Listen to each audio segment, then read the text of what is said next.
Bonjour à tous. On est en direct sur la page Facebook de France 3 Poitou-Charentes pour vivre la première journée du 44e salon de la bande dessinée d'Angoulême. Le salon a ouvert ses portes à 10 heures ce matin et nous sommes là cet après-midi dans le hall du Nouveau Monde après avoir visité ce matin l'espace principal, on va dire le hall numéro 1 où se trouvent toutes les grandes maisons d'édition. Et bien là, cet après-midi, nous sommes en direct depuis le hall du Nouveau Monde, place New York, ici à Angoulême, où se trouve la totalité ou la quasi-totalité des auteurs indépendants. Et nous allons, au cours de notre petite déambulation, pendant une trentaine de minutes, si vous nous faites le plaisir de rester avec nous, et bien découvrir quelques-unes des principales maisons d'édition de Nouvelle-Aquitaine. Vous allez vous rendre compte que notre région est très riche de nombreuses maisons d'édition. Et vous allez voir que de nombreux auteurs ont trouvé ici, en Nouvelle-Aquitaine, ici en Poitou-Charentes, en Limousin ou en Aquitaine, à Bordeaux, à Angoulême, à Poitiers, ils ont trouvé de nombreux moyens pour être édités. Voilà, merci d'être avec nous en direct sur France 3 Poitou-Charentes. Pardon pour les petits couacs techniques ce matin pour notre premier direct. J'espère que cet après-midi, nous allons vous proposer des conditions de direct bien meilleures pour vous permettre de partir à la rencontre de nos maisons d'édition régionales. Et la première de ces maisons d'édition que nous allons rencontrer cet après-midi, la voici. C'est une maison d'édition qui se trouve à Bordeaux. Elle présente cette année en nouveauté ce livre, La fille maudite du capitaine pirate. L'auteur américain était là tout à l'heure pour dédicacer. Malheureusement, il nous a quittés il y a quelques minutes. Et on va maintenant essayer de partir à la rencontre du responsable de cette maison d'édition. Bonjour. Voilà, alors vous allez vous présenter. Je suis Julien Fouquet-Dupouille, salarié de la maison d'édition. Alors, comment s'appelle cette maison d'édition ? Les éditions de la Cerise. Alors, contrairement à ce que vous pouvez lire sur le bas de chaque ouvrage, il y a la cerise sur le gâteau, mais ce n'est pas le nom, c'est les éditions de la Cerise. Alors, où vous trouvez-vous ? À Bordeaux.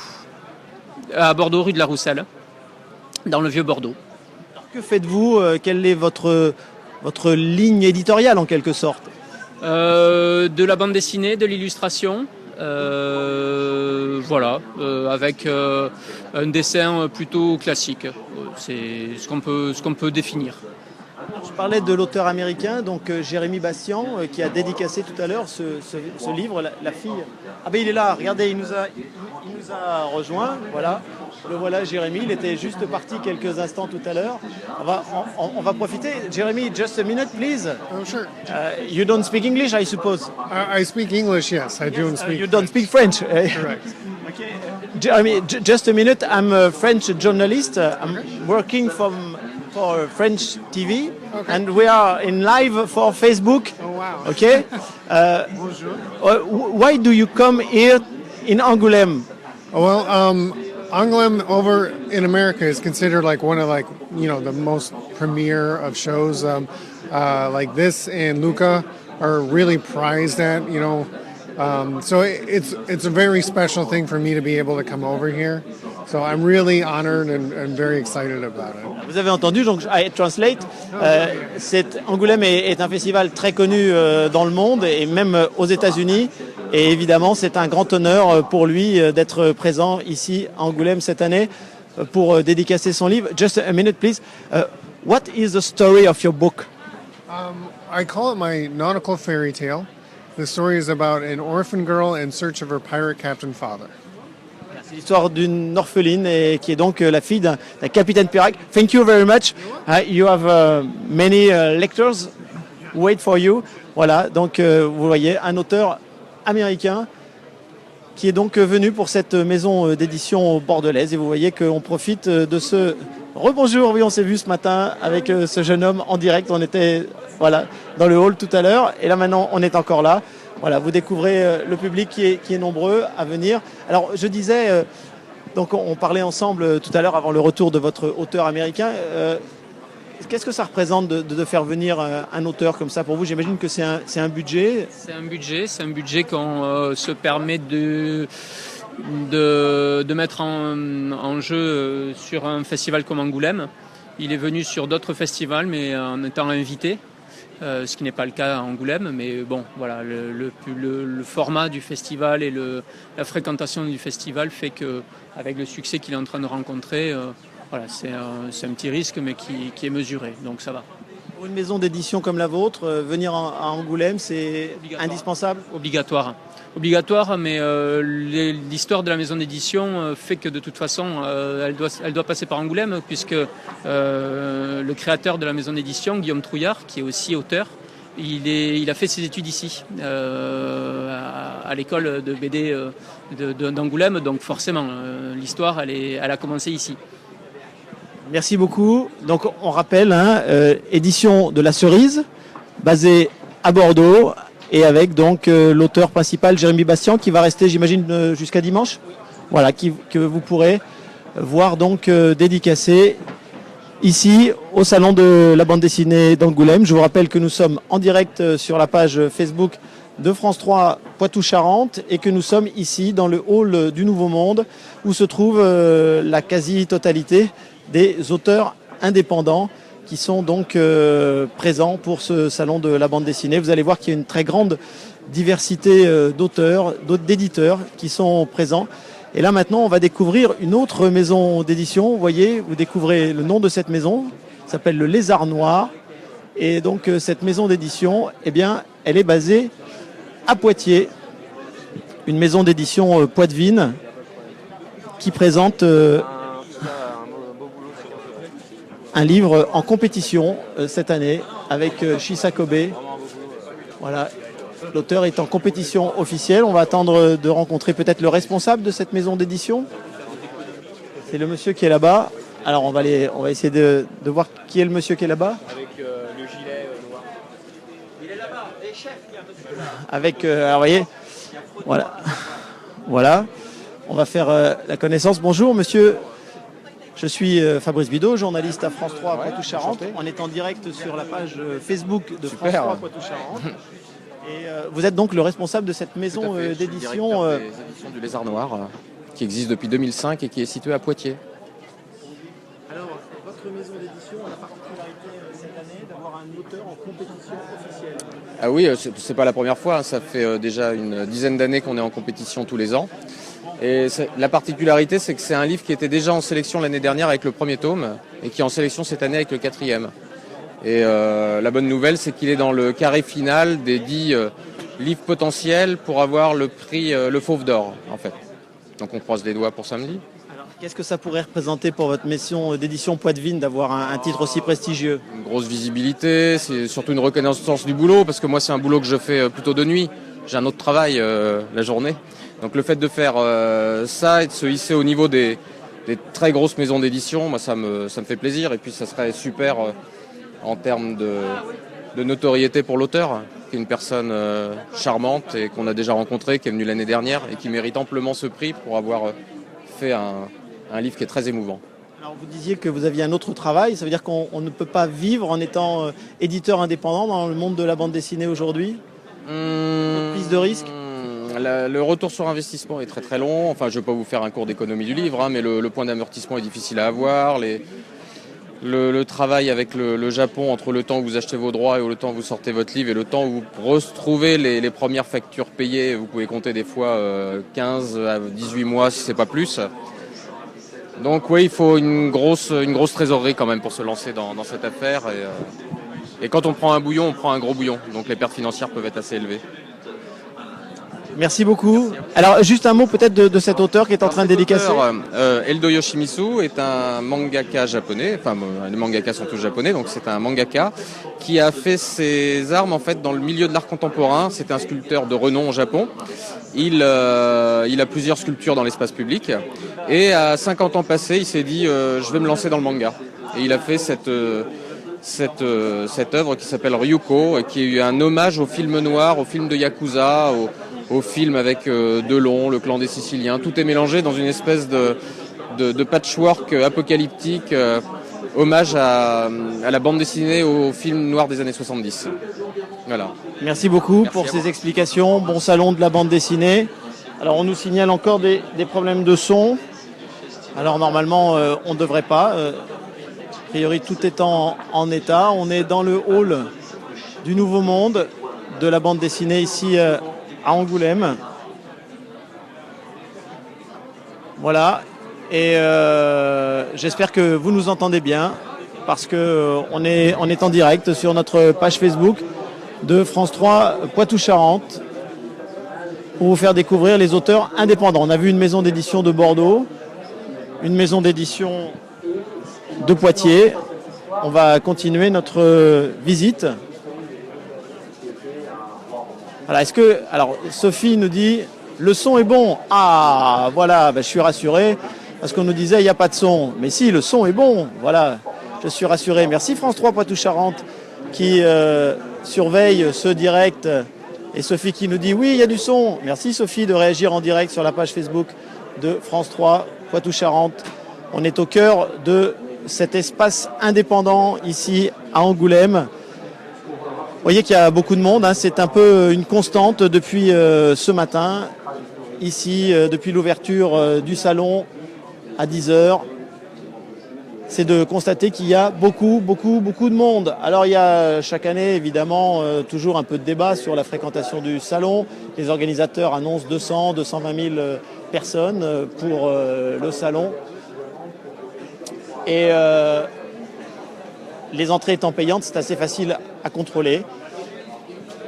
Et je peux vous dire que tout à l'heure, on a suivi en direct la visite d'Audrey Assoulet. Vous avez peut-être entendu l'intervention de la ministre sur notre page Facebook, puisque nous avons publié il y a quelques instants sa déclaration. Et Audrey Assoulet a salué le travail effectué au cours de cette année pour essayer de redresser la situation du salon de la bande dessinée d'Angoulême après l'édition un peu polémique 2016, avec évidemment le débat autour du manque de femmes dans les auteurs sélectionnés pour les prix et également la polémique autour de la soirée de remise des prix. Alors on va découvrir une autre maison d'édition maintenant, vous voyez, l'édition Cornelius. On prend encore cette fois la direction de Bordeaux, parce que Cornelius, c'est une maison d'édition qui est basée à Bordeaux, qui a un très gros stand ici parmi les auteurs indépendants. On va demander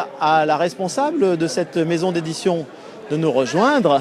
En tous les cas, quelqu'un qui va être le porte-parole de cette maison d'édition. On va s'approcher un tout petit peu parce que mon bras n'est pas assez long. Voilà. Alors, comment vous appelez-vous ? Je m'appelle Adèle Frostin et je m'occupe de la communication et de la presse pour les éditions Cornelius. Alors, Adèle, attendez, alors, il y en a la lampe qui nous éclaire de manière un peu étrange. Ça fait une ambiance un petit peu de polar. D'ailleurs, vous en avez dans votre collection ? Des polars, pas trop. On a un peu de science-fiction, un petit peu dark, mais polar, pas forcément, non. Alors, c'est quoi les éditions Cornelius ? Les éditions Cornelius, donc nous sommes une maison d'édition qui s'est créée à Paris en 91 et nous éditons principalement de la bande dessinée, mais aussi des ouvrages d'illustration. Voilà. Et pourquoi Bordeaux ? Bordeaux particulièrement parce que nous sommes à la Fabrique Paula, qui est un endroit qui regroupe des structures, une vingtaine de structures qui sont toutes dans le milieu culturel et notamment les Requins-Marteaux, nos amis qui sont en face. Voilà. C'est quoi cette Fabrique Paula à Bordeaux ? La Fabrique Paula, c'est donc un lieu qui rassemble des associations, des entreprises qui travaillent toutes dans le milieu culturel et donc le principe c'est de mutualiser et de mettre en commun du matériel et aussi des savoir-faire parce qu'ensemble on est plus fort. Voilà. On nous dit, il y a Sébastien qui nous dit que vous êtes charmante. Bah, merci Sébastien. Merci Sébastien. Alors, combien vous avez d'auteurs en catalogue aux éditions Cornelius ? Là, comme ça, c'est difficile à dire. Je dirais au moins 70, voire 80. Ça dépend, en fait. Il y a certains titres, évidemment, il y a 2 auteurs, un scénariste et un dessinateur. Donc, ce qui fait que tout de suite, on peut aller à monter à beaucoup d'auteurs. Voilà. Alors, tout à l'heure, le responsable de la maison d'édition du Lézard Noir à Poitiers nous disait qu'il avait un travail à côté, que c'était pas facile, la BD, l'édition. Est-ce que c'est vrai pour une maison comme la vôtre aussi? Est-ce que c'est difficile de gagner beaucoup d'argent avec les BD que vous éditez? Oui, tout à fait. On a certains titres évidemment qu'on vend mieux que d'autres, mais on a certains livres qui nous servent de locomotive et qui nous permettent d'éditer des projets qui sont parfois plus risqués, mais qu'on trouve tout aussi importants. Donc c'est pas forcément facile de vivre d'une édition de bande dessinée, mais on essaye quand même d'équilibrer à peu près la balance. Voilà. Alors Adèle, quel est le livre important ou les 2-3 livres importants de cette édition 2017 que vous présentez cette année? Alors, cette année, 3 livres en sélection. L'ouvrage le plus important, c'est celui-ci, Patience de Daniel Close, qui est une histoire d'amour et de voyage dans le temps. Daniel Close qui n'avait pas sorti de livre depuis 5 ans et qu'on a la chance d'accueillir à Angoulême pour le festival, puisqu'il est invité par le festival et qui va avoir beaucoup de conférences et de rencontres avec cet auteur. Voilà. Et c'est important parce qu'il est donc en compétition officielle, hein, oui. On est d'accord. Et il est également dans la shortlist avec les 10 albums qui potentiellement pourront recevoir le prix du meilleur album. Comment s'est fait la rencontre entre votre maison d'édition, Cornelius, à Bordeaux, et Daniel Close, qui doit être, j'imagine, anglais ou américain? Américain. Daniel Close, nous on a commencé à l'éditer il y a un peu plus de 10 ans, voire 15 ans bientôt, à un moment où quasiment personne en France ne souhaitait l'éditer, donc nous on a toujours beaucoup aimé son travail. Donc c'est pour ça qu'aujourd'hui il nous confie encore ses projets, même aujourd'hui il est très reconnu. Voilà. Il va dédicacer là? Oui, il sera en dédicace donc demain de 13h à 15h, samedi de 11h à 13h et dimanche de 14h à 16h. Voilà. Eh bien, écoutez, on va croiser les doigts pour la remise des prix, hein, donc samedi soir à partir de 19h. J'imagine que ça doit être assez émouvant et assez stressant d'attendre. Hein. On verra, on ne sait jamais. Ça dépend vraiment du jury, de ce qu'ils ont aimé. Donc on ne peut pas vraiment faire de pronostic aujourd'hui. Vous nous montrez un peu les dessins de cette bande dessinée, qu'on les montre à ceux qui nous regardent. Voilà, on va essayer de commenter un peu le trait de ce dessinateur. Donc là, c'est un ouvrage qui est vraiment en couleur très très pop hein, pour le coup. Avec des doubles pages comme Close aime beaucoup le faire. Je vais essayer de vous en trouver une. Hop. Voilà, typiquement. Donc là, on passe en 2006. Comme je vous disais, c'est une histoire de voyage dans le temps, où on passe à la fois dans le futur et dans le passé.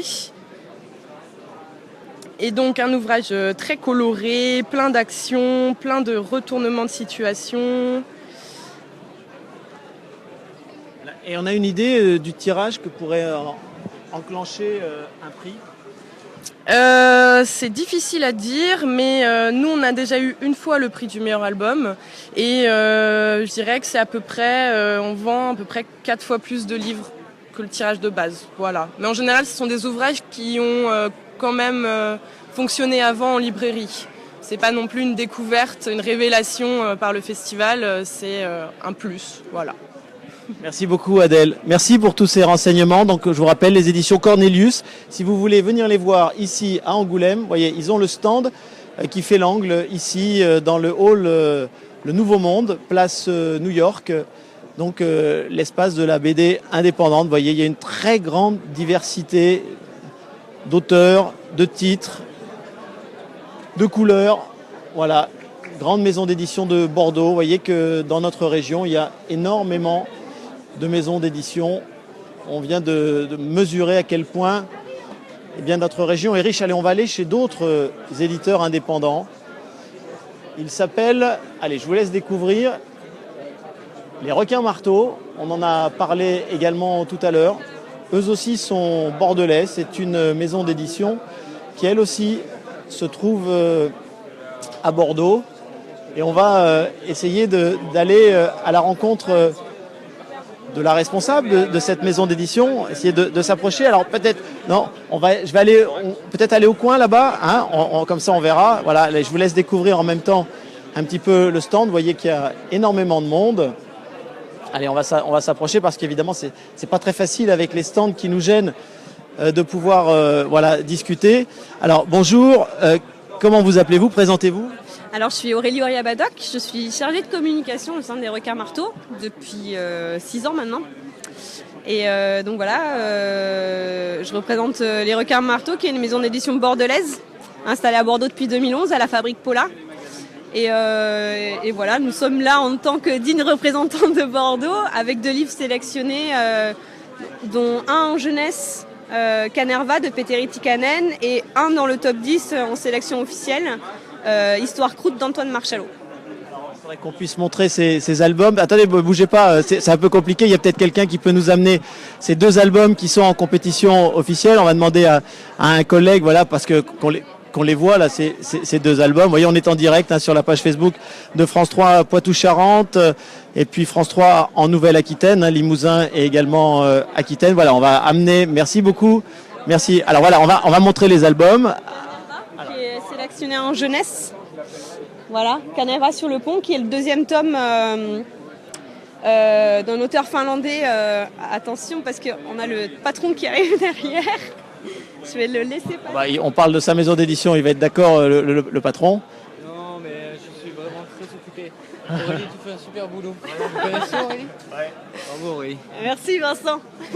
Allez, voilà. Donc, ouais. Parce qu'il est auteur évidemment aussi. Voilà, c'est Vince Schluss, c'est notre président, et qui a eu le Fauve d'Or en 2009 pour Pinocchio et qui est sélectionné chez Gallimard en jeunesse cette année.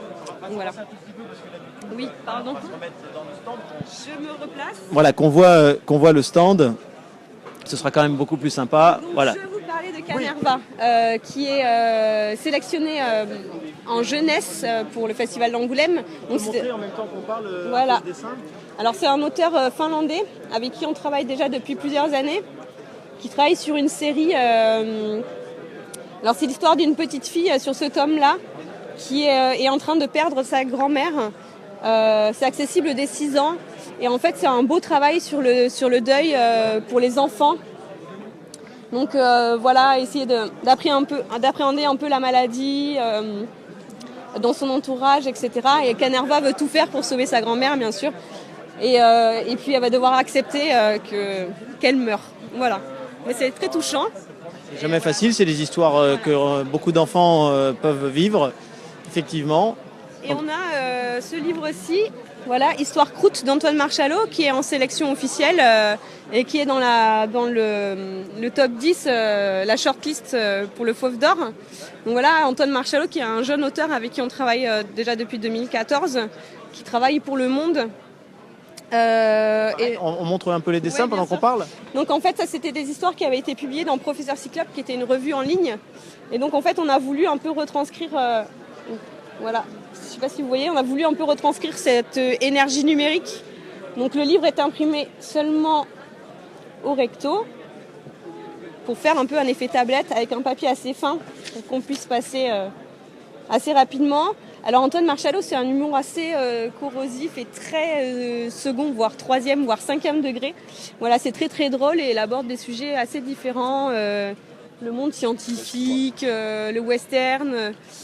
Voilà, c'est vraiment très drôle. Il y a 8 histoires là-dedans et il fait 564 pages. Voilà. Donc, et alors vous disiez que ça avait un esprit de tablette. Ça veut dire aussi qu'aujourd'hui la bande dessinée, elle est impressionnée au sens qu'elle est impactée par l'évolution numérique, par effectivement tout ce que l'on a dans nos poches à la maison. Forcément, là, par exemple, sur ce livre-là, le livre a été vraiment publié à la base et pensé pour le numérique, donc un strip par page, et l'histoire a été vraiment écrite comme ça. Donc il était, pour le transcrire en livre, pour nous, il était vraiment essentiel de ne pas casser le rythme de lecture et effectivement de penser vers le numérique, même si on voulait le transmettre sur papier. Donc voilà, et après il y a de plus en plus d'auteurs qui travaillent sur tablette, etc. Antoine Marchalo ne travaille qu'en numérique et du coup c'est vrai que c'est quelque chose qui est assez important aujourd'hui. On va vous souhaiter un bon salon de la bande dessinée. On va espérer, vous aussi, comme Cornelius, qui a eu un titre en compétition. Ben voilà, 2 maisons d'édition bordelaises, 3 titres dans la soixantaine d'ouvrages qui sont sélectionnés pour ce salon de la bande dessinée d'Angoulême. Bravo. Et puis on va continuer, nous, notre promenade dans le salon de la bande dessinée. Merci beaucoup de votre gentillesse. Et puis bon courage, bon salon de la bande dessinée. Allez, on va découvrir un petit peu ce salon, ce stand plutôt des requins marteaux. Voilà, vous voyez qu'il y a évidemment beaucoup de monde, un auteur en dédicace, voilà, le patron de la maison d'édition. Voilà, vous voyez, on est en pleine dédicace. Ah non, c'est l'avenir. Voilà, vous vivez en direct. Voilà, la dédicace. Avec le stand des requins marteaux. Voilà, maison d'édition de Bordeaux. Alors on a vu Cornelius, on a vu les requins marteaux. On va aller voir une autre maison d'édition qui, elle, se trouve à Poitiers, me semble. Alors elle a un nom un peu étrange, cette maison d'édition. Vous allez le découvrir. Voilà, ce sont les éditions, je vous laisse lire, FLBLB. Alors voilà, on va demander à cette jeune femme de se présenter. Des beautés comme ça. Très bien. Bonjour, je suis Hélène Richard des éditions Flubbelob. Flubbelob, ça veut dire quoi? Flubbelob, ça veut dire... c'est le bruit que ça fait quand on tire la langue. Vous êtes d'où? Nous sommes de Poitiers. La maison d'édition est à Poitiers. Après, nos livres sont partout. Alors attends, on va se décaler parce que vous avez l'ombre du poteau en plein milieu du visage. Là, on voit vos auteurs qui sont en dédicace, qui sont en plein échange. On les trouble un peu. Voilà. Voilà. Alors, parlez-nous un peu de votre maison d'édition. Comment ça marche? Qu'est-ce que vous éditez? Alors, ça marche plutôt pas mal, merci. On édite des bandes dessinées de création. On édite aussi, donc une de nos spécificités, c'est de faire du roman photo et des flipbooks. Alors les flipbooks, ce sont ces petits livres, je vous montre. Ah, on va découvrir les... Comment vous avez dit? Flipbook. Alors montrez-moi un flipbook. Un exemple de flipbook ou folioscope en français. C'est un dessin animé de pouce. D'ailleurs, en allemand, ça s'appelle Daumenkino, ce qui veut dire cinéma de pouce. Voilà. Ça s'adresse à qui, ça? Aux enfants à partir de moins d'1 an, mais aussi aux adultes en fait. On a aussi des séries qui sont plus sur des des histoires plus pour les adultes dans les flipbooks. Et on est, je crois, un des rares éditeurs en France en tout cas à faire des flipbooks de création, c'est-à-dire qu'on fait des commandes à des auteurs ou des auteurs nous proposent des créations originales. C'est pas des extraits de films, c'est pas un machin qui dit bon anniversaire. Ce sont des créations de quelques secondes. Par rapport à des maisons d'édition qu'on a rencontrées, Cornelius, les Requins Marteaux, les Lézards Noirs, qui ont des auteurs en compétition, c'est un niveau, si je puis dire, qui est le vôtre aujourd'hui ou pas encore? Qui a été le nôtre il y a 2 ans, puisque Lisa Lugrin et Clément Xavier ont reçu le prix Révélation. Donc on était en compétition et récompensés pour le livre Yekini, le roi des arènes, qui est là-bas, l'histoire du lutteur Yekini. Ensuite, oui. On va le montrer, voilà. On va montrer les livres qui ont été récompensés parce qu'avoir un prix Révélation, c'est pas rien. Tout à fait. Voilà. Lisa Lugrin et Clément Xavier qui ne sont pas là cette année, mais qui continuent à faire des livres, notamment à Flubbelob, chez Delcourt et à Flubbelob. Et ça a changé quoi ce prix pour votre maison d'édition en termes de tirage, de notoriété? En fait, on avait déjà eu des sélections avant, donc on a une petite notoriété. Évidemment, ça la développe. Évidemment, on réimprime une fois. Là, on a de même réimprimé une autre fois. Oui, ça nous fait connaître. Ça aide aussi beaucoup les auteurs qui sont pas mal invités. Ils ont aussi eu le prix des lycéens d'Île-de-France. Lycéens et apprentis d'Île-de-France. Et je crois que j'oublie encore un prix. Non, le prix Sésame, ils n'ont pas eu. Si, non, je sais plus. Ils étaient sélectionnés pour pas mal de prix sur ce livre-là. Et donc voilà, effectivement, ça fait connaître le livre, la maison d'édition. Après, la petite histoire des colonies françaises, c'est un titre aussi assez emblématique. Il a un des tomes, en fait, c'est 5 tomes qu'on a réunis les 5 tomes qui sont là. 1, 2. Oui, bien sûr, mais je vais même ouvrir l'intégrale parce que c'est plus facile quand c'est à plat. Non, pas pour vous. Si ça va à plat. Hop, l'intégrale de toute l'histoire coloniale française sur plus de 600 pages, racontée par le général de Gaulle, enfin pas lui, mais son hologramme recomposé d'après les archives de l'époque. Tout le monde l'aura reconnu. Donc c'est l'Express, c'est un général de Gaulle qui ressemble plutôt à Fidel Castro. Mais le parti pris des auteurs, c'est justement de dire que l'histoire n'est pas figé et change en fonction de la période à laquelle on écrit cette histoire. Et donc l'histoire de la... Ça prouve en tous les cas que dans la bande dessinée, tous les thèmes trouvent un moyen d'expression. Oui, je pense, oui. Nous, on aime bien s'emparer de tous les thèmes, souvent sur des propos assez politiques, et on aime bien faire de l'humour aussi. Donc oui, je pense qu'en bande dessinée, tous les thèmes trouvent leur moyen d'expression. Je veux dire qu'il n'y a pas que le western, Gaston Lagaffe. Voilà, on peut aborder. Là, on parle de la colonisation française, donc on est quand même sur un sujet politique un peu lourd, historique, qui demande un peu de réflexion. Oui, et une petite bibliographie d'ailleurs assez fournie. Oui, mais on est c'est de la bande dessinée documentaire qui est quand même un domaine assez large, comme dans le cinéma documentaire. Il y a des choses qui se rapprochent de l'essai, là c'est aussi de l'humour, mais c'est quand même documenté. Et oui, ça fait partie des choses qu'on fait. Là, le dernier livre des auteurs, Grégory Jariot-Auté, c'est la petite histoire de la Révolution française. Et ça prend quelques libertés. En fait, ça prend pas des libertés avec l'histoire. C'est un livre dont on parle beaucoup dans la presse spécialisée qui évoque ce salon de la BD d'Angoulême 2017. Pourquoi ? Alors, il est cité comme un des ouvrages un peu originaux. Ah oui, c'est vrai, c'est possible. Ouais, c'est vrai qu'il en est parfois question. Il se trouve qu'en plus, on a monté une exposition cette année, donc c'est peut-être pourquoi. Mais oui, c'est assez original. C'est donc c'est les mêmes auteurs, Grégory Jariot-Auté, qui ont fait en fait populariser l'histoire de la Révolution française. Toujours la même logique, c'est-à-dire que dans les textes, nous avons un texte de Grégory Jarry en haut qui raconte la Révolution de 1789, et ensuite nous avons des dessins de Auté en dessous. Sauf que contrairement à l'histoire des colonies où les dessins venaient en contrepoint à chaque fois, raconter la même chose à la même époque, cette fois-ci dans les dessins c'est la Révolution de maintenant, enfin la prochaine, dans quelques mois, quelques années, on ne sait pas trop, mais en tout cas c'est dans pas longtemps. Et c'est une révolution qui se passe d'abord en parallèle, donc évidemment en écho, puisque les points communs sont... Et donc l'exposition, elle est au musée de la bande dessinée à partir du 26 janvier jusqu'au 24 avril. Donc c'est pour ça qu'on peut découvrir tout ça. Merci beaucoup. On va laisser les auteurs continuer à dédicacer. Et puis on va continuer, nous, notre petit tour. Il est presque terminé parce qu'on a pratiquement fait le tour. Merci beaucoup de votre gentillesse et de vos explications. Vous diffusez C'est en direct. Ah, mais d'accord, il fallait le revoir. C'est magnifique. D'accord. Merci beaucoup, bon courage, bonne continuation. Voilà, et donc là c'est... Alors, attendez madame, regardez, on va demander à cette lectrice. Bonjour madame, comment vous appelez-vous ? Claire. Alors, qu'est-ce qui vous a attiré, Claire, chez Benoît Vidal en face de vous ?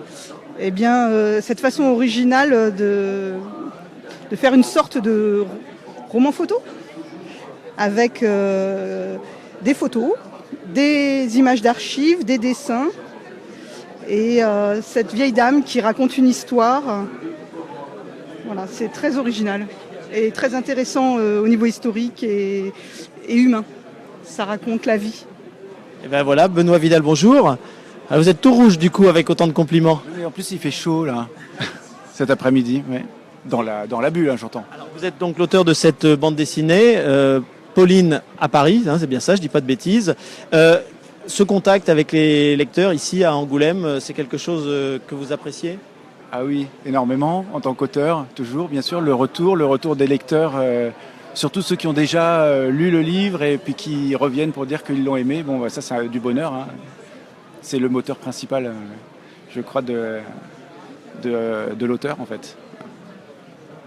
Merci beaucoup. Je vais m'en aller parce que sinon il n'y a plus personne qui va oser approcher et qui va oser venir dédicacer. Merci beaucoup Benoît Vidal. Merci à cette gentille dame de nous avoir accordé un instant. Et puis nous, on va terminer notre petit tour ici dans les stands avec un stand qui est quand même très important pour parler de l'édition de bande dessinée locale, régionale. C'est évidemment le pôle Images Magélis qui est donc ici à Angoulême et que vous pouvez voir à peu près partout dans cet espace de la bande dessinée indépendante. Voilà, parce qu'ils sont évidemment à l'origine de beaucoup de maisons d'édition. Voilà, et puis alors on va juste, avant de se quitter, parce qu'on a passé déjà un long moment ensemble, donc là on a visité la première partie de l'espace de bande dessinée indépendante. Et là, on va aller dans l'autre espace. C'est immense, hein, cet espace de la bande dessinée. Ceux qui connaissent, eh bien, on va emprunter le petit passage qui permet de descendre dans l'autre partie du hall. Et là, regardez, là, on a une image qui est assez significative. Voilà à quoi ressemble l'autre espace, l'autre hall indépendant de la bande dessinée. Cette longue enfilade de l'espace qui se trouve ici, place New York. Là, on se rend bien compte de la foule, du monde qui est d'ores et déjà présent cet après-midi et qui va donc continuer à affluer pendant encore 3 jours ici à Angoulême pour cette 44e édition du Festival de la bande dessinée. Vous savez que vous pouvez vivre non seulement sur notre page Facebook l'ensemble de ce festival, on essaie de vous donner un maximum d'informations, on essaie de vous donner envie de venir, mais vous avez rendez-vous aussi bien entendu avec les éditions traditionnelles télé de France 3 Poitou-Charentes pour découvrir ce salon de la bande dessinée d'Angoulême. Voilà, on est au cœur ici de l'espace de la bande dessinée indépendante avec de très nombreuses maisons d'édition. Et vous voyez que voilà, le public connaît beaucoup d'auteurs, beaucoup de maisons d'édition, beaucoup de bandes dessinées. Il n'y a pas que les grandes maisons. Tout le monde est là et tout le monde a son public ici à Angoulême. On vous fera découvrir également le festival Off d'ici dimanche. Et puis, voilà. Voilà, on est dans le hall et la deuxième partie de ce très grand hall qui fait plusieurs centaines de mètres de long, eh bien, c'est qu'il y a également des maisons d'édition étrangères. Je ne sais pas si on aura le temps d'aller jusque là-bas. Voilà, là, on est encore avec, vous voyez, le pôle image Magélis qui tient encore un stand ici avec des auteurs qui sont présents. Voilà, écoutez, on vous a fait visiter ce matin le hall numéro 1, cet après-midi le hall du Nouveau Monde. On va se quitter et se donner rendez-vous tout à l'heure à 19h dans votre journal régional. Et vous restez avec nous sur notre compte Twitter, sur notre page Facebook pour vivre de l'intérieur ce 44e salon de la bande dessinée. Allez, on est bien ensemble à découvrir l'ambiance, l'intérieur du festival. Voilà, je voulais vous faire cette petite visite avec également ici dans ce hall du Nouveau Monde. Et là, voilà, il y a aussi des performances graphiques. Allez, c'est un peu improvisé, mais voilà. Regardez, là vous allez vivre ça en direct. Vous voyez, il y a de la musique, un public, et vous avez un auteur qui est en train de dessiner sur la musique. Voilà. Et je pense que ça n'a pas tout à fait commencé encore. Si. Ah bah si, ça a commencé, voilà. Mathias Adolfsson, il est suédois. Vous le voyez, il est en train de dessiner en direct. Il y a une caméra qui filme son dessin par le dessus. Voilà, et donc il est en train de dessiner un groupe de rock.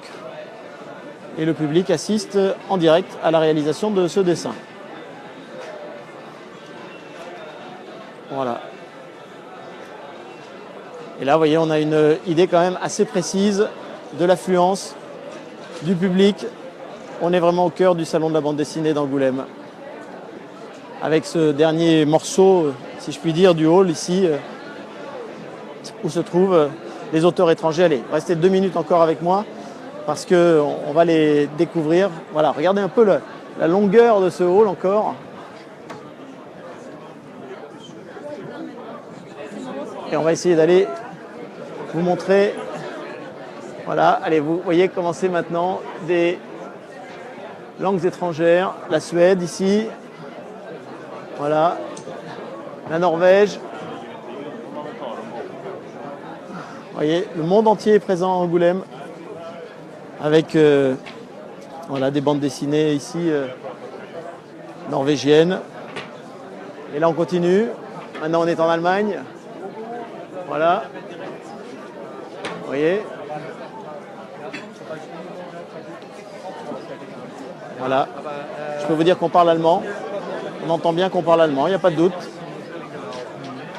Es ist schon komisch, dass solche Sachen bisher zumindest in Deutschland. Alors, on ne va pas déranger ces exposants qui sont en pleine conversation. Allez, encore un petit peu. Là maintenant, on est au Chili. Vous voyez, la bande dessinée, le Mexique. Voilà, on continue avec maintenant encore d'autres pays. Voilà pour ce qui concerne ce salon de la bande dessinée. Il est maintenant 17h30, ça fait plus de 30 minutes que nous sommes ensemble. On va se quitter maintenant et on va se donner rendez-vous à 19h dans le journal régional de France 3 Poitou-Charentes. Restez avec nous sur notre page Facebook, sur notre compte Twitter pour vous faire vivre en direct et de l'intérieur ce 44e salon de la bande dessinée d'Angoulême. À très vite.